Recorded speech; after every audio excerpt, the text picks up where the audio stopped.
आज का हमारे पास एक लॉन्ग क्वेश्चन है that is describe the chemistry of industrial preparation of sulphuric acid from sulphur by the contact process. Basically आज हम स्टडी करने लगे हैं कॉन्टैक्ट प्रोसेस को industrially. This is very very important और ये चैप्टर नंबर 4 का the most important long question है, आपके पास पेपर में ज़रूर आता है। This is contact process. Step wise हम इसको step by step contact process step wise इसको हम करेंगे स्टडी। सबसे पहले हमारे पास अगर हम डायग्राम देखें तो डिफरेंट चैम्बर्स हैं जिनको मैंने ड्रा किया। जब आपके पास पेपर में आएगा तो आप इसको इस तरह से ड्रा करोगे पेपर में, ताकि डायग्राम आपकी नीट बने और क्लियर बने, चीज़ें मिक्स ना हो। सबसे पहले हम लेबलिंग देखें। यहाँ पर हमारे पास मोल्टन सल्फ़र है, यहाँ से ऐड किया जाता है एयर को, और ये सबसे पहला जो हमारे पास चैम्बर है इसको हम कहते हैं बर्नर। This is burner. उसके बाद दूसरा जो हमारे पास चैम्बर है इसको हम कहते हैं dust remover. This is our dust remover. यहाँ पर हम क्या प्रोवाइड करते हैं, यहाँ पर हम प्रोवाइड करते हैं स्टीम। उसके बाद जो थर्ड चैम्बर है इसको हम कहते हैं dryer. This is our dryer, और यहाँ पर हम प्रोवाइड करते हैं दिस इज़ वाटर। उसके बाद ये भी हमारे पास ड्रायर ही है, और ड्राइंग पर्पसेस यहाँ पर हम ऐड करेंगे सल्फ्यूरिक एसिड, और ये सल्फ्यूरिक एसिड हमारे पास होगा कंसनट्रेटेड H2SO4। उसके बाद जो नेक्स्ट हमारे पास चैम्बर आता है, ये डिफरेंट शेल्फ्स हैं, इसके अकॉर्डिंग आप याद रखोगे। This is catalyst chamber, FeOH twice की बजाय थराइस। आप यहाँ पर फेरिक हाइड्रोक्साइड यूज़ करोगे, फेरस नहीं, और इसको हम कहते हैं कॉन्टैक्ट चैम्बर। उसके बाद नेक्स्ट ये हमारे पास आ जाता है टेस्टिंग बॉक्स। ये हमारा टेस्टिंग बॉक्स है। इसके बाद ये हमारे पास यहाँ पर आ जाता है कैटालिस्ट, इसको भी हम कहते हैं कॉन्टैक्ट चैम्बर। और लास्ट में this is 98% sulphuric acid H2SO4, 100% या फिर 98%। अब हमारे पास कॉन्टैक्ट प्रोसेस होता क्या है। सल्फ्यूरिक एसिड की प्रिपरेशन के लिए इंडस्ट्रियली जो मेथड यूज़ किया जाता है उसको हम कहते हैं कॉन्टैक्ट प्रोसेस।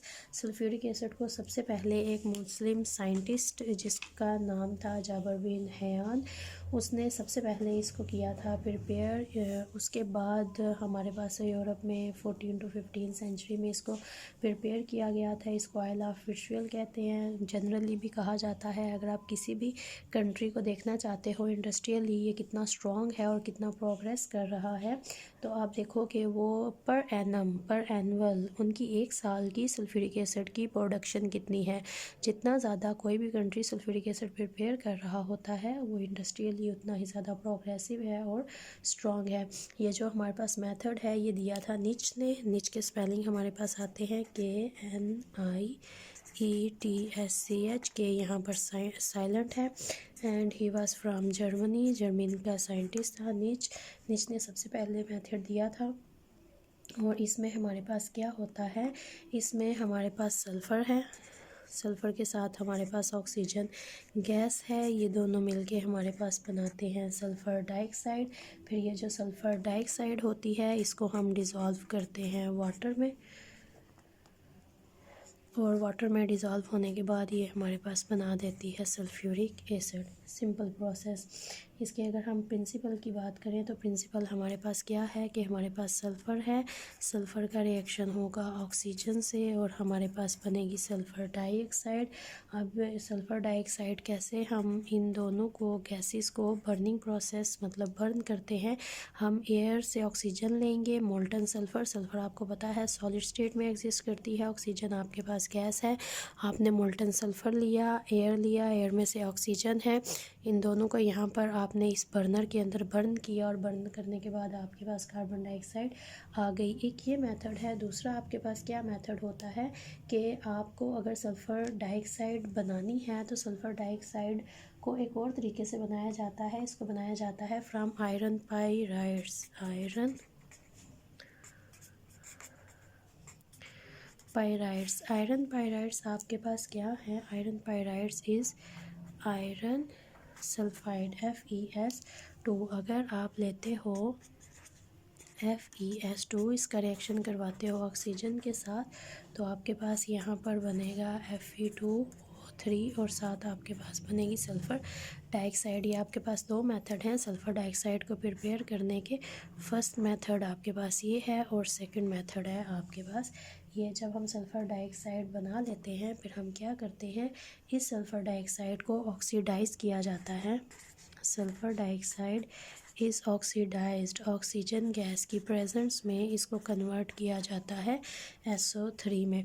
यहाँ पर हम क्या करते हैं, यहाँ पर हम करते हैं oxidation means addition of oxygen. जब हम इसको ऑक्सीडाइज करके सल्फ़र डाइऑक्साइड में कन्वर्ट करते हैं फिर हम क्या करते हैं, और ये जो हम रिएक्शन करते हैं ये रिएक्शन होता है in the presence of vanadium pentoxide. और जो टेम्परेचर यहाँ पर यूज़ किया जाता है that is almost 400 to 500 degree Celsius. हमारे पास अगर हमें बहुत अच्छी यील्ड चाहिए तो बहुत अच्छी यील्ड के लिए हम क्या करते हैं, जो टेम्परेचर है उसको 400 से 500 डिग्री सेल्सियस पे रखते हैं। अब ये जो SO3 हमारे पास बना है हम क्या करते हैं, इस SO3 को अब्ज़ॉर्ब करते हैं H2SO4। पानी के अंदर ये अब्ज़ॉर्ब नहीं होता, सल्फ्यूरिक एसिड के अंदर हम इसको अब्ज़ॉर्ब करते हैं और अब्ज़ॉर्ब करने के बाद ये कन्वर्ट हो जाता है H2S2O7 और H2S2O7 होता है ओलियम। ये पेपर में शॉर्ट क्वेश्चन आ जाता है, write down the formula of oleum.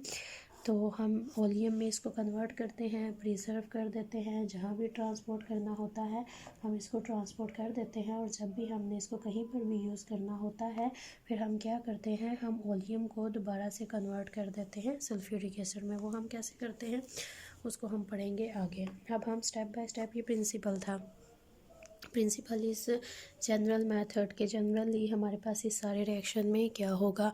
तो प्रिंसिपल में हमने 3 स्टेप्स काउंट किए। First was preparation of sulphur dioxide by 2 method, या तो सल्फर मोल्टन ले और ऑक्सीजन का रिएक्शन करवाएं, या आयरन पायराइड्स ले और उसका ऑक्सीजन के साथ रिएक्शन करवाएं।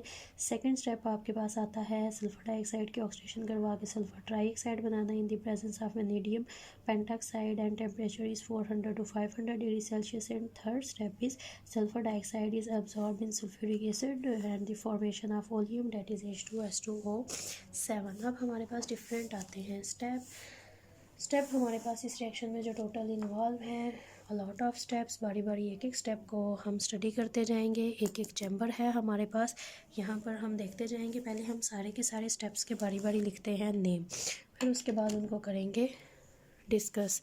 तो सबसे पहला जो हमारे पास यहाँ पर स्टेप आता है that is sulfur burners।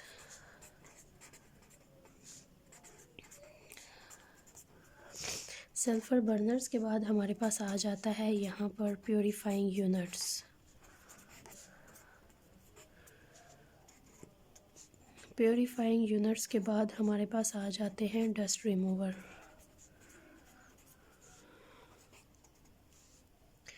उसके बाद हमारे पास आते हैं कूलिंग पाइप्स। कूलिंग पाइप्स के बाद हमारे पास आते हैं स्क्रबर्स। स्क्रबर्स के बाद हमारे पास आते हैं ड्राइंग टावर्स। ड्राइंग टावर्स के बाद हमारे पास आते हैं आर्सेनिक प्योरीफायर्स।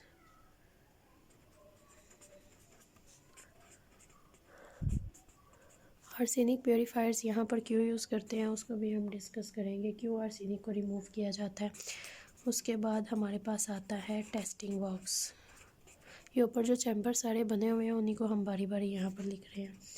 उसके बाद हमारे पास आता है कॉन्टैक्ट टावर, और लास्ट में हमारे पास आ जाता है अब्जॉर्प्शन यूनिट।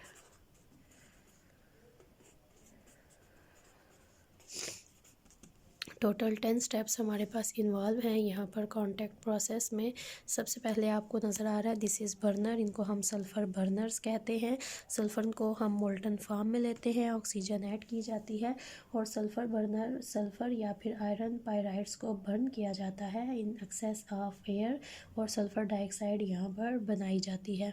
सेकेंड चैम्बर हमारे पास आ जाता है डस्ट रिमूवर, जिसको हम प्योरीफाइंग यूनिट। डस्ट रिमूवर मतलब उससे पहले हमारे पास प्योरीफाइंग यूनिट भी आएंगे हमारे पास। सल्फ़र डाइऑक्साइड के अंदर अब हमारे पास हमने गैस ली है, सल्फ़र जो हमने सॉलिड मेल्ट की है उसके अंदर बहुत सी इम्प्योरिटीज़ प्रेजेंट होंगी, जैसे डस्ट होती है, आर्सेनिक ऑक्साइड बहुत ज़्यादा हमारे पास प्रेजेंट होता है।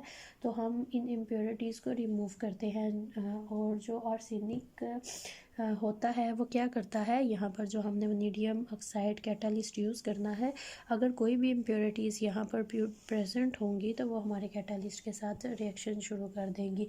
तो फिर हमारे पास प्योरीफाइंग यूनिट में ये फर्दर हमारे पास स्टेप्स आते हैं जिनको हमने यहाँ पर कलेक्टिवली लिखा है। तो प्योरीफाइंग यूनिट्स में टोटल जो हमारे पास आते हैं स्टेप वो हमारे पास हैं 1 2 3 4 एंड 5।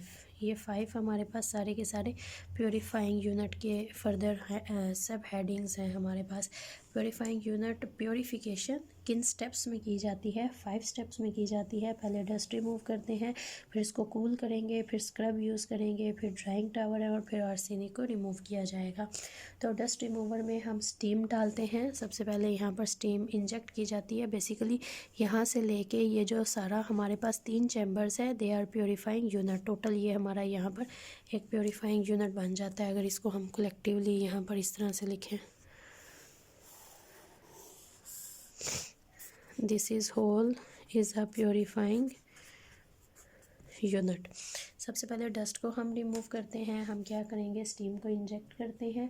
स्टीम क्या करती है, यहाँ से जितने भी डस्ट पार्टिकल्स होते हैं उन सबको यहाँ से कर देगी रिमूव। फिर जो हमारी गैस है उसको आगे फर्दर ट्रांसफ़र किया जाता है कूलिंग पाइप्स में। The gases are pass through lead pipes to cool them to 100 degree Celsius, क्योंकि बर्नर का टेम्परेचर बहुत हाई होता है तो टेम्परेचर हम कम करके 100 डिग्री सेल्सियस पे लेके आते हैं। उसके बाद हमारे पास स्क्रबर्स आते हैं।